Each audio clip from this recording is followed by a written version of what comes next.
Well, hello there, YouTube. Drones with Twisted420 here. And the reason that I look like part robot, part asshole is because today we're going to be reviewing the Parrot Bebop 2. Let's take a look at it, why don't we?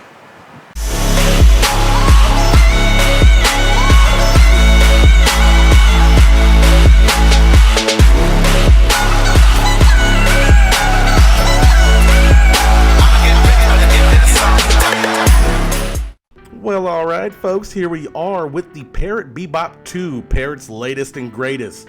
Several improvements over the original. You no longer have to strap the battery down. You got 25 minutes flight time versus 10 minutes of the original. The camera's improved, better low light capabilities, a new fisheye lens. And they've made it stronger and able to handle stronger winds.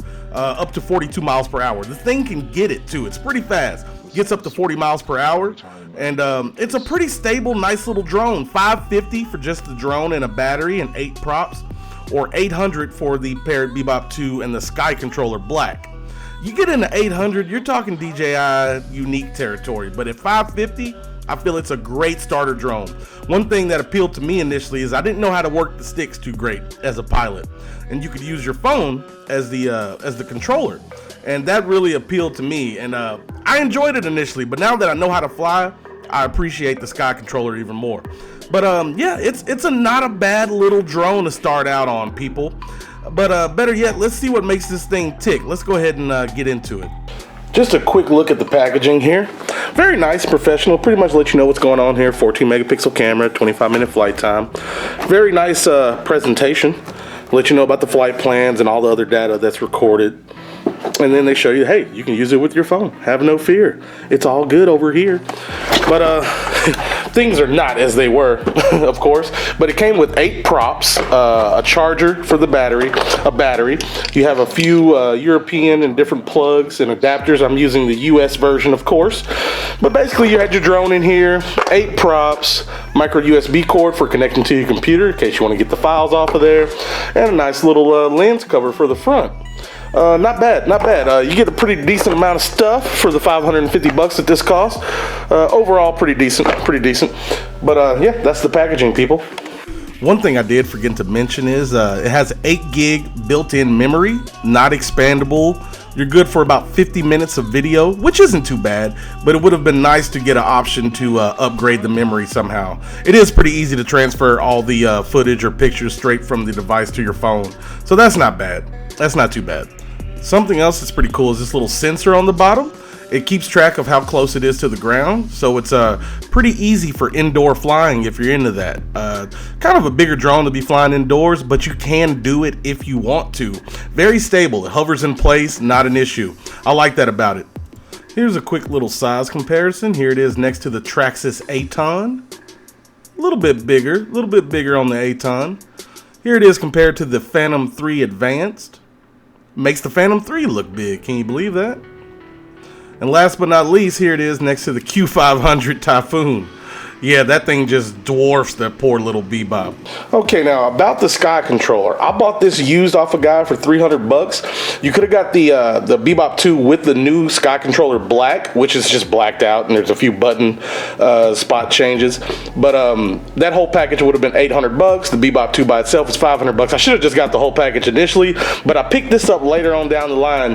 It extends the range greatly with this giant Wi-Fi antenna. I like it. I've gotten up to a mile, a little bit over a mile with this guy, so not too shabby. Plus you get to use the actual sticks. A lot of people prefer that over a phone. Okay, so here's something I kind of dislike about the props. You got this little tool that you use to take them on and off, right? It's not too bad. It's pretty simple. Didn't quite get it right. Let me adjust it just a hair, and there we go. And there we are. See, it just kind of slides on, and you use that tool to clamp everything down. Only thing sucks is if you lose that tool, you are fucked. I lost it at one point, but I found it again, thankfully. But yeah, I wish they could have came up with a better system for putting the props on. It would have been cool. One thing I love about this is how easy it is to set up. So you take your battery, slide it in, it clicks into place, easy peasy. Got your little power button in the back, you hit it once, and it's gonna go through this little blinking sequence. Once it's done blinking and the light stays solid, that means you're ready to connect. Now let's sit here and wait for it. I'm showing you in real time how long it takes to set this thing up. So, do. Oh, there. What? Nope. Not solid yet. Oh, there it is. It's solid. Sweet. So I bust my phone out. Why am I going to the free flight app first? Don't do that. What are you doing? Get your shit together, guy. All right, now let's go to settings. We'll go to Wi-Fi, and we're going to connect to the Bebop 2 signal here in just a second. There it is. Bam. Bebop 2. Hit it. Connect. No password or anything. And you're now connected. Now go over to the free flight app, and we will see that it connects right up. Look at that. That's my kitchen table. Go ahead and hit start, and if you want, you can go ahead and hit the takeoff button, and bada bing, bada boom, you are ready to fly, folks. All right, we're gonna show you takeoff real quick. Hit one button, it comes up about 3 or 4 feet and hovers. Easy peasy, right? And if you want to land, just hit the takeoff button again for landing, and bada bing, bada boom, that bad boy lands.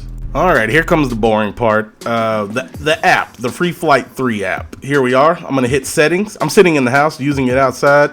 We got what, 12, 13 satellites, 14 satellites it picked up on. You can also hit the delay. Let's say you lose connection. You can set it for how many seconds after it loses connection before it returns home. Had mine set to 15. I'm going to switch that to 5 real quick. And I think my cat is about to interrupt the video right here. We're gonna leave that in. Anyway, swipe over. You got different joypad settings for the on-screen controls. Right now it's set for right, does everything normally. Left does up and down, look around. Pretty simple, right? Not too shabby. Let's go back and show you the normal setting. With this one, you put your finger on the right and tilt the phone left, right, up and down to control the drone. It's kind of weird. The left stick still does ascend, descend, and left and right look.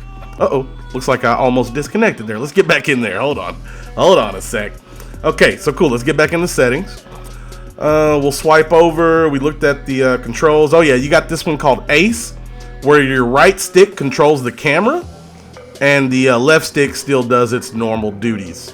It's kind of cool. I don't like flying with any of those. I like the original setup, where it kind of mimics the actual sticks. There's my cat. She just won't get out of the way. She's got to get out of the way. Move it, kitty. All right, so you can adjust the maximum altitude here. Nice little handy slider. You can adjust the maximum distance you want it to travel. You can set it up to 2 kilometers. You can control how fast it moves horizontally and vertically, and the max rotation speed. If you want to get some nice shots, probably want to turn your rotation speed down. But since the camera isn't the greatest, I usually leave everything pretty fast. All right, I just put the cat down. That was a struggle. I'm still struggling. Oh my God, she's gonna pull the whole fucking coffee table down. All right. I should have edited this out, but it's fine. It's fine. Anyway, here you got your video picture settings. You got DNG, JPEG, and JPEG 180 degree. I'll show you some picture samples here shortly. DNG RAW, you can edit it in After Effects and stuff like that, or Adobe Photoshop. We got time-lapse mode. You can set the intervals between how it takes pictures during time-lapse. Pretty cool, pretty cool. You also got video mode here. You can choose the frame rate that the video, no anti-flicker. I set it to auto, 60 hertz, 50 hertz, it doesn't really matter. I just leave it on auto. Right here, you can control the picture settings, the white balance. I'll leave it on automatic, but you got cloudy day, fluorescent lights, you got sunny days, all kinds of different stuff.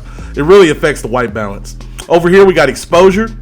You can really change up the exposure rate. I usually leave it dead in the middle at 0, but you can really overexpose or underexpose any kind of picture or video you want to get.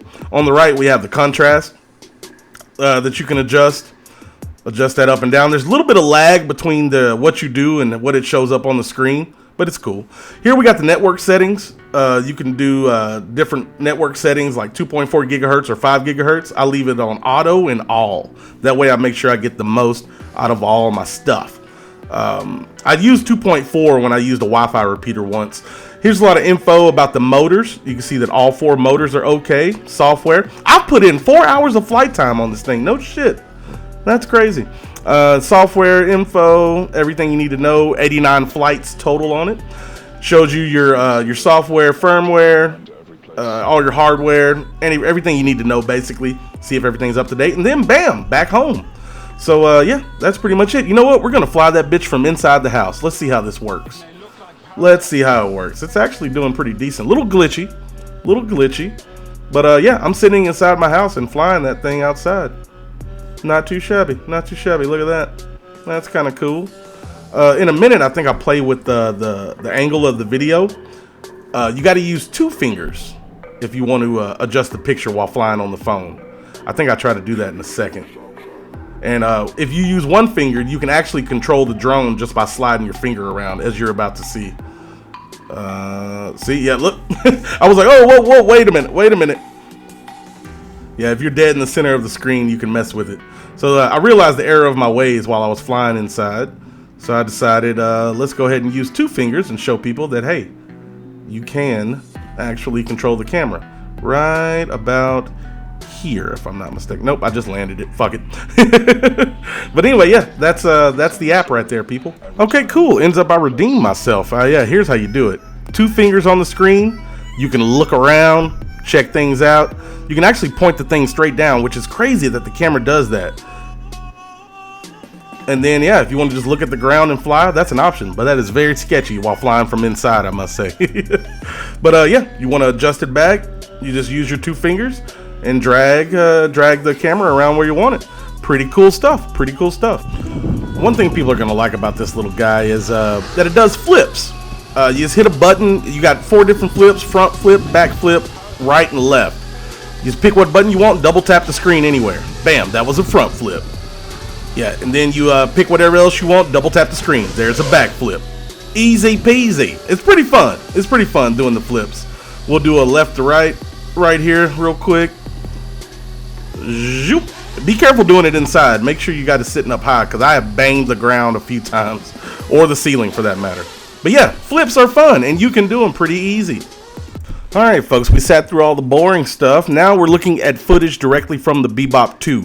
I got a few shots that I'm gonna show you guys, kind of show you how it performs out in the wild. The video quality isn't the best, but for what it is, for the price, what you're getting all included in the box, it's not bad. It's not bad. It's not gonna be Phantom quality or unique quality or GoPro quality for that matter, but it's not bad. It looks decent. But anyway, let's go ahead and get to the video montage section.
Folks, and there we are. That's a little flight footage of the Bebop 2.